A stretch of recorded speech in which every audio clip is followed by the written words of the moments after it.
ആർഷുമോനെയും കൊണ്ട് ഓണക്കോടി എടുക്കാൻ പോവാണ് കേട്ടോ. അവൻ്റെ ഇഷ്ടത്തിന് തന്നെ സെലക്ട് ചെയ്തോട്ടെ എന്ന് വിചാരിച്ചു.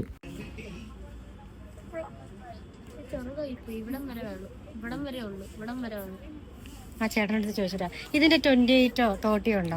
അതിന് വേറൊരു കാരണം കൂടി ഉണ്ട് കേട്ടോ. ഞാൻ സെലക്ട് ചെയ്ത് കൊടുക്കുന്ന സാധനങ്ങളൊന്നും അവൻ ഇഷ്ടപ്പെടുന്നതേ ഇല്ല. ഫോർ എക്സാമ്പിൾ ദേ ഈ മുണ്ട് ഷർട്ടും എനിക്കത് ഒത്തിരി ഇഷ്ടപ്പെട്ടു, പക്ഷേ അവന് പുച്ഛമായിരുന്നു. അവൻ ട്രൈ ചെയ്തത് തന്നെ മഹാഭാഗ്യം.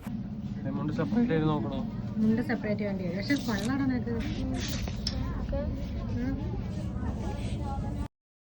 കുറച്ച് കഴിഞ്ഞപ്പോൾ അവൻ തന്നെ പറഞ്ഞു, അമ്മ കുറച്ച് റെസ്റ്റ് എടുത്തോ, ഞാൻ പോയി നോക്കിയിട്ട് വരാമെന്ന്. ഇവൻ ഈ ഷർട്ടൊക്കെ എവിടെ നിന്ന് സെലക്ട് ചെയ്ത് കൊണ്ടുവരുന്നു. പക്ഷെ എല്ലാം നല്ല ഭംഗിയുണ്ട് അത്യാവശ്യം കേട്ടോ.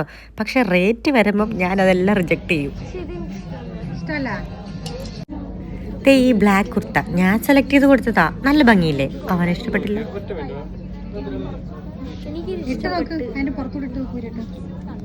ഇത് നല്ല ഭംഗിയുണ്ട്, ഇട്ടപ്പോഴും ചേരുന്നുണ്ട് കേട്ടോ. അപ്പം ഇത് സെലക്ട് ചെയ്തു. ഇനി ഒന്നും കൂടി വേണം എന്നാണ് പറയുന്നത്. ഇനി ഇതിന് ചേരുന്ന ഒരു ജീൻസ് കൂടി കണ്ടുപിടിക്കണം. പുതിയ ഏതൊക്കെയോ മോഡലിന്റെ പേര് പറയുന്നുണ്ട് കേട്ടോ, ഞാനൊന്നും കേട്ടിട്ടില്ല. ഞാൻ പറഞ്ഞു നീ തന്നെ പോയി സെലക്ട് ചെയ്തിട്ട് വരാം.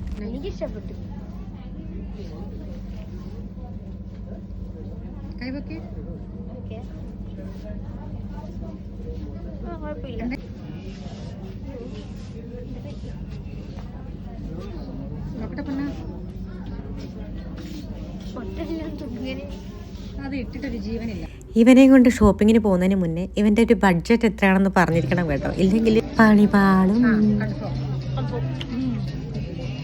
നമ്മുടെയൊക്കെ ഓൾഡ് ഫാഷനായെന്ന് മനസ്സിലാക്കാൻ വേണ്ടിയിട്ട് ഈ ന്യൂജൻ പിള്ളേരുടെ കൂടെ ഒന്ന് ഷോപ്പിങ്ങിന് വന്നാൽ മതി കേട്ടോ. നമ്മുടെ ഉള്ള കോൺഫിഡൻസും കൂടെ പോകും. ഈ പ്രായത്തിൽ ഇത്ര കറക്റ്റായിട്ട് ഫിൽറ്റർ ചെയ്ത് അരിച്ചു പറക്കി സെലക്ട് ചെയ്യാൻ പറ്റുന്നോ എന്തോ. എൻ്റെ അമ്മയായിരുന്നു ഈ പ്രായത്തിലേക്ക് എൻ്റെ കോസ്റ്റ്യൂം ഡിസൈനർ. ഇത് കൊള്ളാം. മോൻ എത്ര രൂപയുടെ പർച്ചേസ് ചെയ്തു? 2400.